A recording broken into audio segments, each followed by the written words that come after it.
هذا القرآن يوحدنا لطريق الخير يوجهنا. بسم اللہ الرحمن الرحیم۔ آج سے ہم اردو کی تیسری کتاب کے سبق کو پڑھنے جا رہے ہیں۔ اردو کی تیسری، بسم اللہ الرحمن الرحیم۔ الحمد للہ علی ما انعم والصلاۃ علی رسولہ الکریم۔ تمام تعریف اللہ کے لیے اس کے انعامات پر، اور درود و سلام اس کے کریم رسول پر ہو۔ حمد کے معنی ہوتے ہیں اللہ تعالیٰ کی تعریف۔ خدائے تعالی ایسا صانع اور حکیم ہے۔ صانع کے معنی ہوتے ہیں بنانے والا، اور حکیم کے معنی ہوتے ہیں حکمت والا۔ خدائے تعالی ایسا صانع اور حکیم ہے کہ اس کی حکمتوں کو نہ کوئی زبان بیان کر سکے، نہ کوئی قلم لکھ سکے، اور نہ کوئی عقل پورے طور پر سمجھ سکے۔ دنیا میں جتنی چیزیں ہیں، خواہ ہمیں نظر آتی ہیں خواہ نہیں، پہلے ان میں سے ایک بھی نہ تھی۔ نہ کوئی آدمی تھا، نہ جانور، نہ زمین تھی، نہ آسمان، نہ دنیا تھی، نہ دنیا کی چیزیں،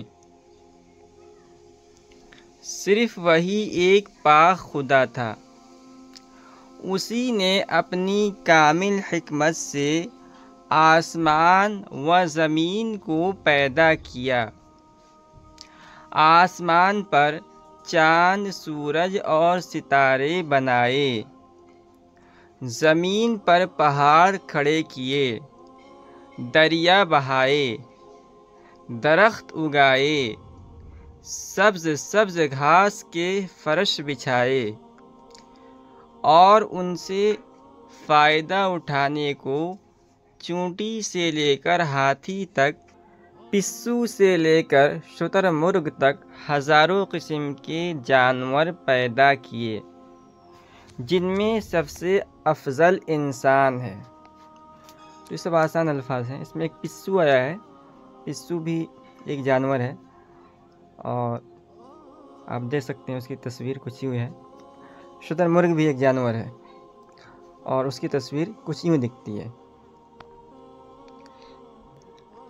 سب سے پہلا انسان ہمارے باپ حضرت آدم علیہ السلام کو بنایا، پھر ہماری ماں حضرت حوا علیہ السلام کو پیدا کیا، اور جب انہیں زمین پر مل کر بند رہنے کا حکم دیا تو یہ بھی سمجھا دیا کہ تم دونوں اپنی اولاد سمیت دنیا میں رہو سہو، مگر میری بندگی میں کبھی غفلت نہ کرو، کسی کو میرا شریک نہ بناؤ، میرے سوا کسی کو اپنا مالک نہ سمجھو،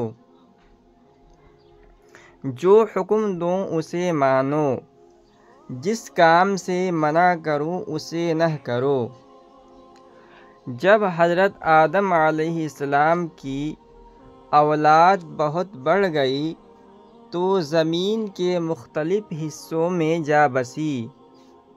یہ لوگ جو زمین پر جا بجا پھیل گئے تھے، ان میں سے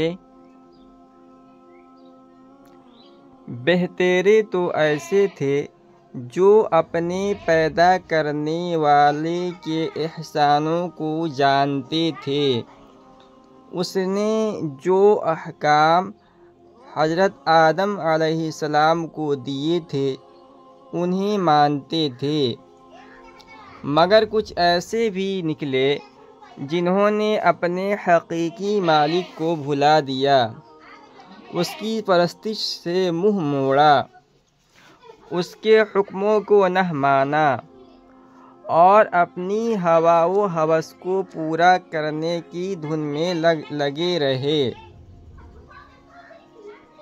دنیا میں جب بھی خدا کے ایسے نافرمان بہت بڑھ گئے تب اللہ تعالیٰ نے اپنی مہربانی سے ان کی ہدایت کے لیے اپنے خاص بندوں کو پیدا کیا تاکہ وہ ان کو اللہ تعالیٰ کی مہربانیاں جتائیں، اس کی خوشنودی حاصل کرنے کا طریقہ بتائیں، اس کے عذاب سے ڈرائیں اور انہیں برے کاموں سے بچائیں۔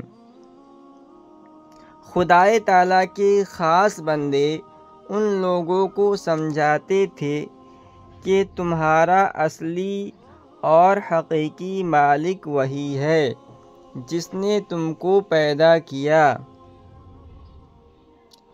وہی تمہیں روز کھانے کو روزی دیتا ہے، اولاد بخشتا ہے، بیمار کر کے پھر تندرست کرتا ہے، اسی نے رات اور دن بنائے ہیں کہ رات کے وقت آرام کرتے ہو، دن کو محنت مزدوری کر کے روزی کماتے ہو۔ وہی مالک جب چاہتا ہے تمہیں مار دیتا ہے۔ پس جس پاک ذات کی یہ عظمت اور شان ہے، واجب ہے کہ تم اس کے حکموں کو مانو، اس کی عبادت کرو اور جن کاموں سے وہ منع کرتا ہے اس سے باز رہو، جن کے کرنے کا حکم دیتا ہے انہیں کرو۔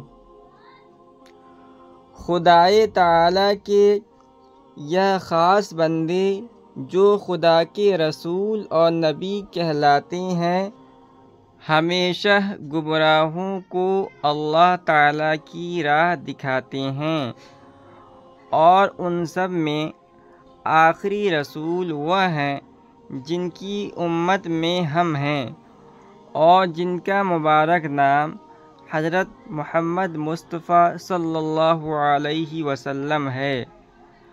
آپ کا کچھ حال تو تم اردو کی دوسری کتاب میں پڑھ چکے ہو، کچھ اب تمہیں سناتے ہیں، دل لگا کر سنو اور خوب یاد رکھو، اور جہاں تک ہو سکے ان کی پیروی کرو۔